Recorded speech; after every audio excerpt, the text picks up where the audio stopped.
Good morning, everyone. Today we will start our new chapter, that is the chapter number 4, periodic classification of elements. Periodic classification of elements. बेटा ये chapter important भी है, easy भी है और understanding point of view से भी अच्छा है। बहुत इजी चैप्टर है। इस चैप्टर में हमने 1 to 20 एटॉमिक नंबर को ही मेनली ध्यान रखना है और उसके बिहाफ पर हमें चलना है। लेकिन उससे पहले हम बात करते हैं क्लासिफिकेशन कि क्लासिफिकेशन क्या वर्ड है। क्लासिफिकेशन का मतलब है, मान लीजिए हमारे पास बहुत सारी चीजें हैं और उन चीज़ों को अगर हम ऑर्डर में लगा देते हैं सिस्टमेटिकली तो वो हमारा एक क्लासिफिकेशन बन जाती है, एक तरीका बन जाता है उन चीज़ों को, उन बहुत सारी चीज़ों को अच्छे से याद करने में। अब हम एलिमेंट्स की बात करें, आपको याद है मैंने आपको 1 to 20 एटॉमिक नंबर तक के एलिमेंट्स बताए हैं, लेकिन आप ये भी जानकर सरप्राइज होंगे हमारे आज तक 118 एलिमेंट्स डिस्कवर हो चुके हैं बेटा। कितने कह रही हूँ मैं? 118।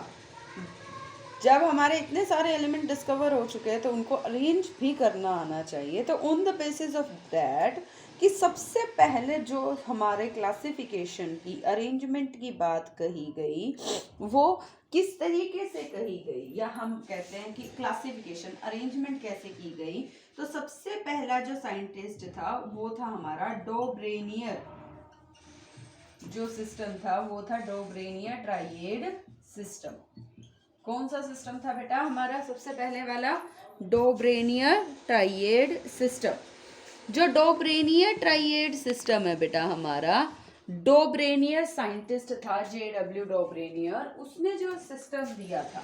अब हम क्लासिफिकेशन ऐसे नहीं करते किसी भी तरीके से, एक तरीका, एक बेस रखा जाता है। जैसे हमने क्लासिफिकेशन हम एक क्लास की करते, क्लास में बहुत सारे बच्चे एक जैसे नाम के, उनको रोल नंबर के अकॉर्डिंग क्लासिफाई करते हैं 1 to 30 लाइक दिस, कि उनको हमने किस बेस पर।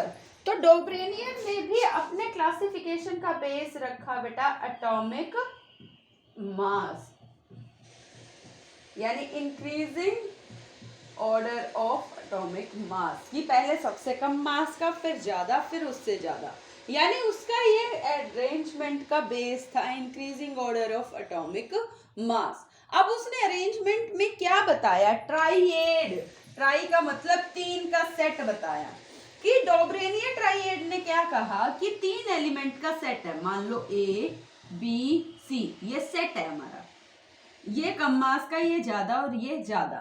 इसकी क्लासिफिकेशन मास के ऊपर बेस्ड थी कि मास के ऊपर इसने आधार बना के चला, लेकिन ये पूरा ही means practical point of view से एक्सेप्टेबल नहीं था, लेकिन इसका जस्ट जनरल क्राइटेरिया था क्लासिफिकेशन का, कि इसने क्या लिया, पहले और तीसरे के मास का जो एवरेज है वो बीच वाले के हिस्से में आता है। मीन्स इस तरह के 3 सेट बनाए एलिमेंट्स के, जिसमें पहले और तीसरे का, मान लीजिए लिथियम, सोडियम, पोटाशियम, पहले का मास 7, तीसरे का 39। तो पहले और तीसरे का जो मास का एवरेज है कितना है बेटा? ये 46 का 2 यानी 23, यानी ऐसा एलिमेंट जिसका मास 23 है वो सोडियम है ही। क्यों?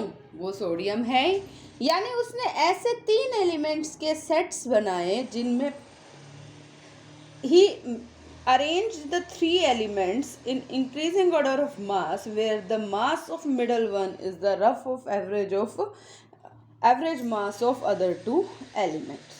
क्लियर है बेटा? कि उसने क्या किया, ट्राइएड सिस्टम बनाया जिसमें उसने पहले के 2 मीन्स पहले और तीसरे एलिमेंट के मास के एवरेज को मिडल वाले के इक्वल रखना था, ऐसा उसने अरेंजमेंट बनाया। इम्पॉर्टेंस यही थी बेटा इस क्लासिफिकेशन की कि ये सबसे पहला अटेम्प्ट था। सबसे पहला अटेम्प्ट मीन्स इससे पहले किसी ने अरेंजमेंट की बात सोची ही नहीं थी। ये तो आज का टाइम है ना जिसको हम बहुत सारी प्रॉपर्टीज से एलिमेंट्स को अरेंज कर रहे हैं, लेकिन लिमिटेशन भी यही है कि इसने ट्राइएड जो दिया बहुत कम चीज़ों के हिसाब से दिया, जैसे लिथियम, सोडियम, पोटेशियम का ट्राइएड दे दिया, या इसने हमें फ्लोरीन, क्लोरीन, ब्रोमीन का ट्राइएड दे दिया। क्लोरीन ब्रोमीन आयोडीन का, बहुत कम सेट्स इसके बन पाए और ये पूरा ही हमारा जस्ट एक अजम्पशन बेस्ड था, जो कहीं ठीक बैठ गया हिसाब, कहीं ठीक नहीं बैठा। तो this is overall a basic concept which cannot be further classified the other elements, जो बाद में डिस्कवर हुए उन एलिमेंट्स को ये क्लासीफाई नहीं कर पाया।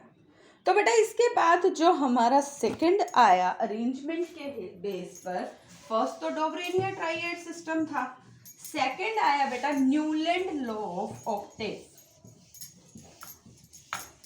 क्या था बेटा सेकंड? न्यूलैंड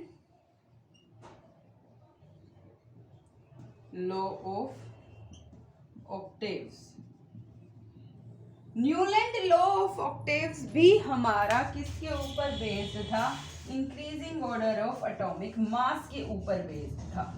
ये भी प्रैक्टिकल था, कोई लॉजिकल कंसेप्ट नहीं था। ये भी, ये इसने भी क्या बताया? ऑक्ट यानी 8, जैसे म्यूजिकल नोट्स होते हैं ना, सा रे गा मा पा धा नी सा, पहला और 8वां, जैसे सा रे गा मा पा धा नी सा, कि पहले और 8वें एलिमेंट में क्या बताया इसने? रिलेशन बताया on the basis of musical note. और उनके म्यूजिकल नोट सारे गा मा पा वाले नहीं थे, उनके थे डो रे मी फा सो ला ती, इस तरीके से बेटा उसके म्यूजिकल नोट्स थे। यानी उसने increasing order of elements means पहले कम मास वाला जो उस टाइम पे डिस्कवर हुए थे, lithium, beryllium, boron, carbon, nitrogen, oxygen, fluorine, सा रे गा मा पा धा नी सा, सोडियम। यानी जब एलिमेंट नोबल गैस की डिस्कवरी हुई लाइक नियोन, तो ये क्या हो गया? फेल हो गया, क्योंकि वो 8 से ज्यादा हो गए। तो बेटा इस तरीके से बेटा इन एलिमेंट्स की इसने डिस्कवरी की और इनके बेस पर ये क्या हो गया? फेल हो गया। गॉट इट बेटे? जैसे हाइड्रोजन से इसने शुरू किया, हाइड्रोजन, हीलियम तो शुरुआत ही नहीं हुई थी, hydrogen, lithium, beryllium, boron, carbon, nitrogen, oxygen, और जब इसमें यहाँ पे फ्लोरीन ले लिया, यहाँ सोडियम।